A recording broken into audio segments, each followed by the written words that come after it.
Yesterday, in our Bhagavad Gita class, where Anil asked the question, Svadharma, how to know the Svadharma? Svadharma to know, and in the retreat also I talked about, Australia has its own rule. The rules which are applicable in Australia may not be applicable in another country. The rule in other country may not be relevant in Australia. The religion I belong to, the things it is told in my religion may not be applicable in other religion. It may be inappropriate. Or what is mentioned in other religion may be inappropriate in my religion. And so, that rule, it is not universal. The country's rule, it is not universal. But when it comes to my personal life, I have my own rules. It is called as Svadharma. Everyone has his or her own way of dealing things. Where the same problem everyone addresses differently. When it comes to the individual level, we see the problem differently in an individual level. Everyone sees the problem differently. That's Svadharma. Svadharma, to understand the Svadharma, how to do that one, we have to learn to live. We don't know how to live. And as a child is living for the toys. Child is living for the toys. Youths are living for the party. And adults living for making money and workforce or family. I am living for my family, my wife, my children, my work, my employer. I am living for them. When I am getting older, I am living for my grandchild or children. When you ask the question, have you ever lived? I never lived. I always lived for others. I lived for my friends. I lived for my colleagues. I lived for my wife. I lived for my son. I lived for my employer. I lived for my country. I lived for my religion.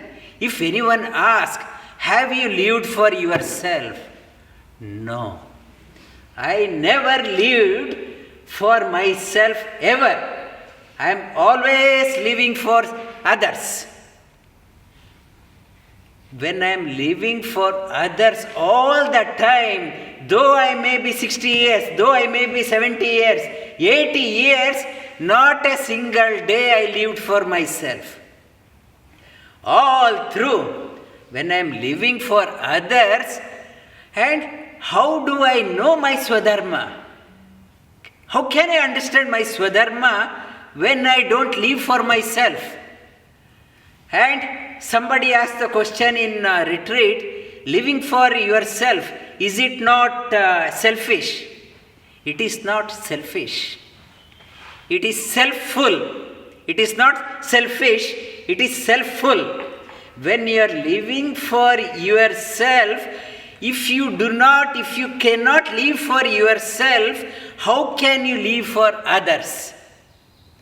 If I want to live for others, I should learn how to live for myself. I don't know how to live for myself. I claim myself. I am living for others. Before you live for others, try to learn to live for yourself. Live. How to live? You try to go in, discover yourself. I am a stranger to myself. I want to know what Varun means, what Priya is, what Anandji means, what is there, this one. I want to know about their life background. Have you ever thought about yourself? Have you lived for yourself? What all the inspired people, all great seers are saying, live for yourself. When you live for yourself, you are living for others. This, I am living for myself, how I am doing, enjoying in yoga. And I am not teaching yoga for any of you. I am not doing for any of you, it is for myself. I want to learn. When I am learning, diving deep, doing that one, when I am living for myself in yoga, some of you are tagging along with me. I also want to learn. And I at no point thought that I am doing anything for others. Whatever I am doing, it is for my own sake. I am living for myself. It is not to do for you I am doing for you. It is only for me I am doing. When I am living for myself, then that effect percolates outside and others also get inspired to live for themselves. Live for themselves. And you, that message of yoga is the retreat. We organize retreat. The purpose of this one, try to live for yourself. You are no one in the current of this life.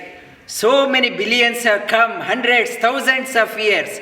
Do I remember who came 500 years back? I don't know.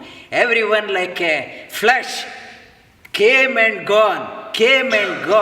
But if you look at the history book and open up a history book, look at the 5,000 year history, maybe some blips are there here and there. Other people, nobody notices that one. Some great people here and there, they made some footprint. How they made? They lived for themselves. When they lived for themselves, and so many people got inspired by that one. And some people, when they lived for themselves, so many people got inspired, they made religion out of that one.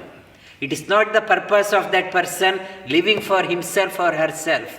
But so many people got inspired, they thought, this is my religion. And it led to so many that infighting. That is not the purpose of the great seers. Great seers, they are saying that you live for yourself. When I live for myself, then I understand what is my Svadharma. My Svadharma, to understand, I have to live for myself. It is not to be discussed in the marketplace. What is your Svadharma? What is your Svadharma? It is like, what is your religion? What is your religion? It is not that one. You have to go within. When you go within, go deep within, you discover yourself, your Svadharma. When you enjoy, then you start enjoying. My Svadharma is this one. You start reveling within. And you start doing all the 100% work towards what is good for you. I am not living to please this person or that person. I am not here to please anyone. You are here to enjoy your own company. You enjoy your own company. Don't be a stranger. At the beginning I said we have only 72,000 days. Our lifespan, 72,000 days. I don't want any one of you or me to pass away remaining stranger to yourself. In the name of I am living for others, you live for yourself.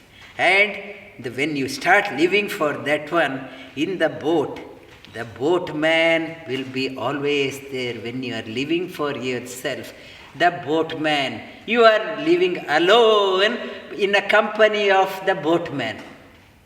When you are living there, your life is becomes so marvelous. So many people get inspired by you to travel that way.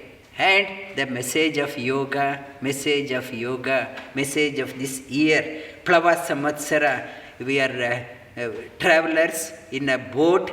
There are 6 tides I talked about. They are trying to wreck our boat. Kshut pipasa, moha, shoka, jara, vyadi. And hunger, thirst. We are so busy quenching our thirst and hunger, so busy getting attached. And the trivial things in our life, we getting attached, and shoka, in depression, and anxiety, and same time the old age has set in. And I haven't found any, I realized old age has come. I realized I can't reach the shore my own. I banked on so many people. I lived for everyone. Nobody is there for me now to sail me across. I thought I am living for everyone. Now the sun is setting. Old age has come. I haven't seen, I can't see a sight of the shore. Who can help me? Who can help me? Only one. That boatman, I never thought of him. That boatman alone. He is there. Even when the sun is setting, darkness has enveloped everywhere. I can't see my path. Only the boatman. That when you start living for yourself, you will discover the boatman in your life. You will find a boatman in your life. It is when I am living for others, always social. I am a very social person. I am a very democratic person. I want to be seen everywhere, all the parties. You lost the boatman. You lost the boat also. It says you go in, try to go in, live for yourself. Discover yourself. Live for yourself. You will find a boatman who will ferry you across. Thumb and index finger together.